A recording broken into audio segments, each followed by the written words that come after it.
आप गल्लाबल्डी में रहते हैं? मैं तो इंडिया में रहता हूँ। एनीवेज, चलिए जल्दी से जाते हैं।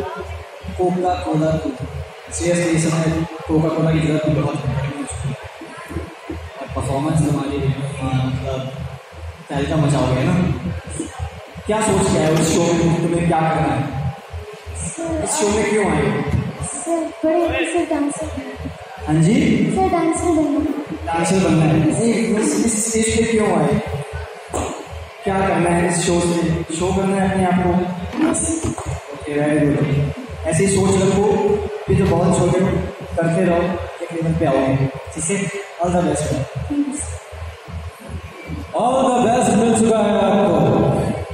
तो Prakhar Patel, mister Prakhar Patel, please come on the stage.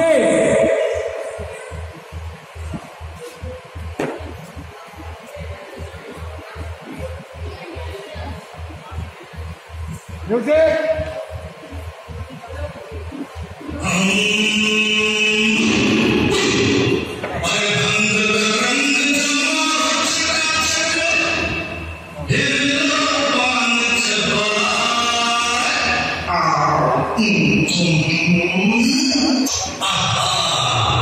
Are you